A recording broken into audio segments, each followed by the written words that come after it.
Breaking news చూస్తున్నాం. Assembly ఎన్నికల్లో విజయం సాధించిన తర్వాత తొలిసారి పీసీసీ విస్తృత స్థాయి సమావేశం బుధవారం నిర్వహించారు. గాంధీ భవన్లో ముఖ్యమంత్రి రేవంత్ రెడ్డి అధ్యక్షతన జరుగుతున్న ఈ సమావేశంలో నూతనంగా నియమితులైన ఏసీసీ రాష్ట్ర ఇన్ఛార్జ్ దీపా దాస్ మున్షి, ఏసీసీ కార్యదర్శులు, మంత్రులు పాల్గొన్నారు.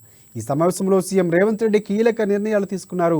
ప్రతి జిల్లాలో పార్టీ కార్యక్రమాలకు సంబంధించి కార్యాలయాలకు ఎకరం స్థలం కేటాయించనున్నారు. లోక్సభ ఎన్నికల తర్వాత నామినేటెడ్ పోస్టుల భర్తీ చేపట్టనున్నారు. 6 గ్యారంటీల అమలుకు త్వరలోనే గ్రామ కమిటీలు నియమించనున్నారు. జోనల్ వ్యవస్థను సమీక్షించేందుకు కమిటీ ఏర్పాటు చేయనున్నారు. ఎస్సీ కమిషన్ రద్దు చేసి త్వరలోనే కొత్త కమిషన్ నియమించనున్నారు.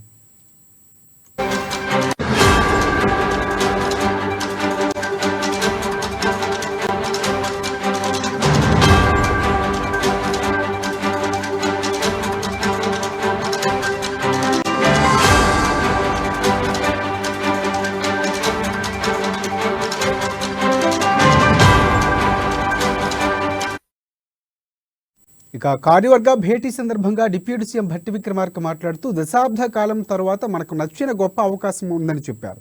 ప్రజలకు మనం ఇచ్చిన హామీలపై విశ్వాసంతో కాంగ్రెస్ను గెలిపించారన్నారు. కాంగ్రెస్ పార్టీ పక్షాన పనిచేస్తున్న వారంతా ప్రభుత్వ పథకాలు ప్రజలకు చేరవేయాలని పిలుపునిచ్చారు.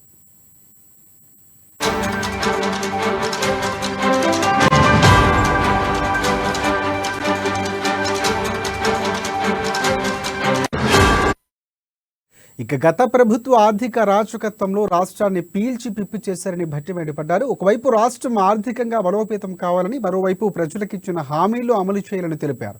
రాష్ట్రంలో స్వాతంత్రం వచ్చినట్లు ప్రజలు ఫీల్ అవుతున్నారని అన్నారు. కాంగ్రెస్ పార్టీలో కష్టపడి పనిచేసిన వారికి తగిన గుర్తింపు ఇస్తామని చెప్పారు. ఇతర మంత్రులు మాట్లాడుతూ, లోక్సభ ఎన్నికల తర్వాత బీఆర్ఎస్ కనుమరుగవుతుందంటూ జోష్యం చెప్పారు. తల తాకట్టు పెట్టైన 6 గ్యారంటీలు అమలు చేస్తామని తెలిపారు నేతలు.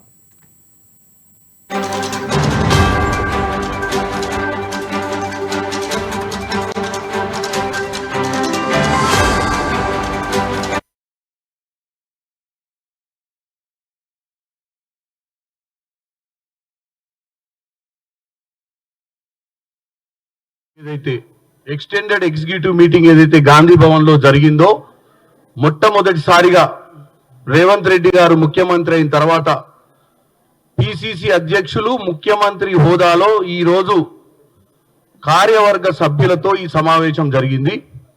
ఈ సమావేశంలో చాలా అంశాలు చర్చించుకోవడం జరిగింది. ఈ సమావేశానికి మొట్టమొదటిసారిగా తెలంగాణ కాంగ్రెస్ పార్టీ కొత్తగా నియామకం కాబడ్డ ఇన్ఛార్జ్ దీపా దాస్ మున్షి గారు కూడా వచ్చారు. దీంట్లో 3 రెజల్యూషన్స్ మా పిసిసి ప్రెసిడెంట్ రేవంత్ రెడ్డి గారు అందరి ఆమోదం కోసం ముందు పెట్టారు. అందరూ ఆమోదించడం జరిగింది. మొదటి రెజల్యూషన్, దీపా దాస్ మున్షి గారిని ఎవరైతే తెలంగాణ ఎన్నికలలో సీనియర్ అబ్జర్వర్ గా ఉండి తెలంగాణలో ప్రభుత్వం రావడానికి కీలకంగా పనిచేసినటువంటి దీపా దాస్ మున్షి గారిని తెలంగాణకే ఒక జనరల్ సెక్రటరీ ఇన్ఛార్జిగా రావడాన్ని అందరూ హర్షించి దాన్ని 1వ నెంబరు తీర్మానంగా అందరూ హర్షించిర్రు. రెండోది, 6-7 నెలల నుంచి క్రియాశీలకంగా ఇక్కడ ఉండి